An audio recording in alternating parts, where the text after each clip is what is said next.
Исәнмесез, эфирда яңалыклар чыгарылышы, студияда Лилия Гатина, алга таба койбір темалар турында кыскача. Беренче 5 еллык үтте, яңартырга вакыт океан тукталышында жер асты кишүүндә ремонт бара. Мөһим вакыйга Җәмигъ мәчетенең 2нче блогына ярым ай кую тантанасы узды.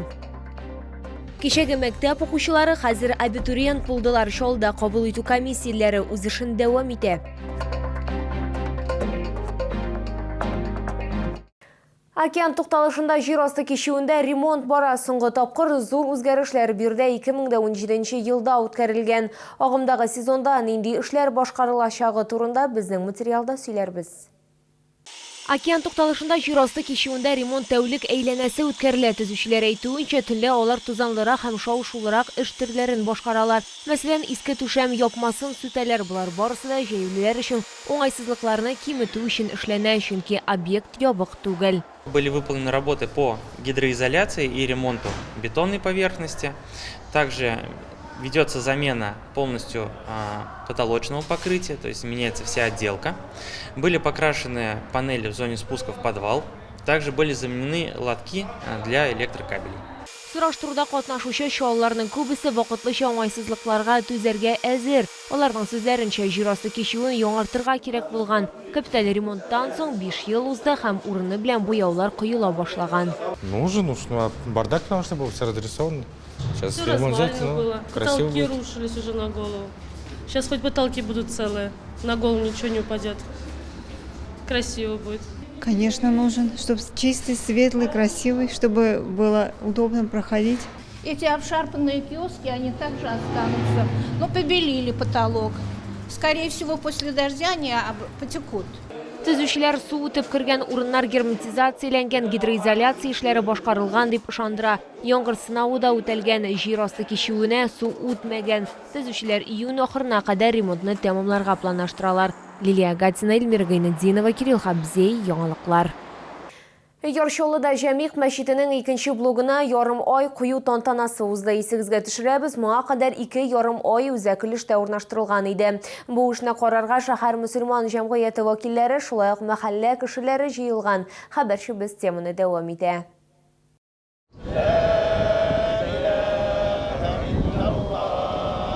Бүген Җәмигъ мәчетенең төзелеш мәйданында кеше күп иде. Мөселманнарның төп бәйрәмнәренең берсе Корбан бәйрәме алдыннан Җәмигъ мәчетенең урта гөмбәзенә ярым ай куелды. Шәһәрнең имам мөхтәсибе Әлфәс хәзрәт Гайфуллин сүзләренчә, бәйрәмнәрдән соң тагын 4-ен кую көтелә. Аллаһның рәхмәте белән инде тагын безнең әле бөтенесе 6 ай куясы бар. Тагын. Безнең инде менә 4-се аның хәзер инде бу көннәрдә инде yetişip kele inşallah biz indi sentyabrga tikle bu aylarına ulaştırıp çıkacakız Allah nasip etse hem indi meşet şim мәгънәсендә үзенең шым төсен алачак Allah nasip etse. Җәмигъ мәчетендә төзелеш эшләре 1 минутка да туктатылмый. Июль айында 2 зур манараны монтажлауны дәвам итү өчен монтаж кранын урнаштыру көтелә. 2 бәләкәй манараны төзеп бетерергә кирәк. Аларның айларын куясын бар әле. Алла теләсә, аннары соң зур манарага да аның эштәге эшләрен битереп ой куясы бар. Менә бу көннәрне тышкы облицовка эшләрен башларга планлаштырабыз. Шулай ук тиздән бинаның ак мәрмәр белән тышлау башланачак. Тиздән беренче блокның витражларын урнаштыру эшләре дә старт алачак. Лилия Гатина, Сергей Вильданов, яңалыклар.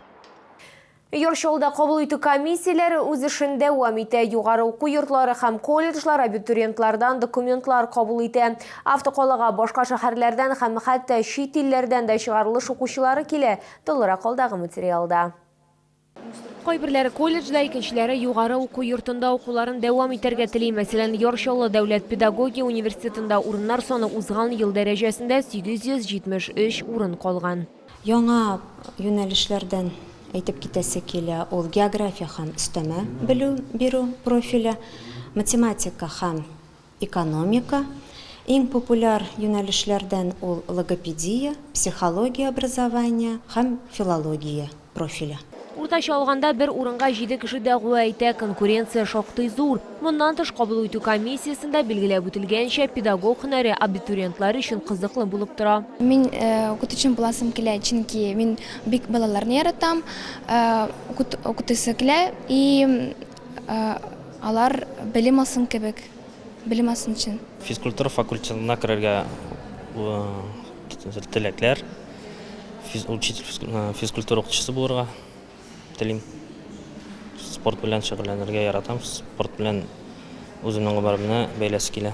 Казан Федераль университетының Йоршолы институтында да кабул итү бара быел. Аларда бакалавриатка 660 бюджет урыны, магистратурага 300-гә якын урын каралган. Абитуриентлар Шолдан гына түгел, Түркменстаннан, Үзбекстаннан, Азербайҗаннан, Татарстанның төрле шәһәрләреннән кабул итү комиссияләре август ахырына кадәр эшләячәк. Лилия Гатина, Эльмира Гайнетдинова, Ленар Солтанов, яңалыклар.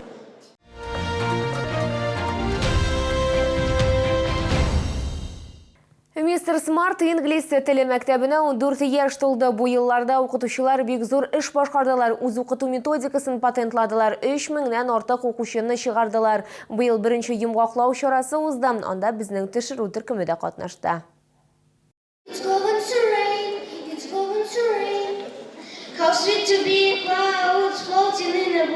Мистер Смарт мәктәбендә балалар инглиз телен генә өйрәнеп калмыйча, халык алдында чыгыш ясарга, командада эшләргә, шулай ук инициативалы һәм үз-үзләрен оештыручы булырга өйрәнәләр. Изучение английского – это не только про заучивание слов, но и про умение выражать свои эмоции, свою точку зрения.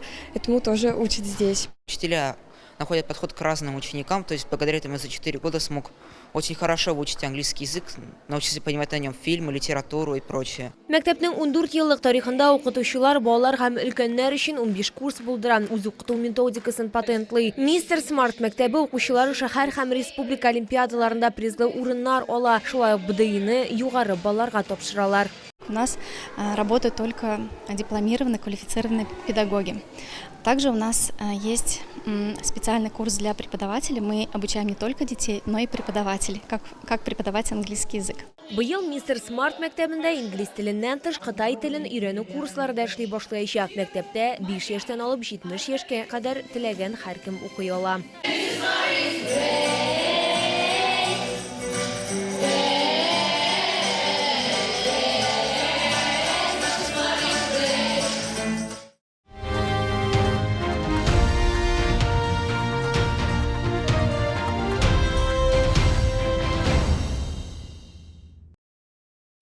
Бу сезгә җиткерәсе соңгы мәгълүматыбыз иде. Мин Лилия Гатина, сезнең белән сау булашам. Исән имин булыгыз.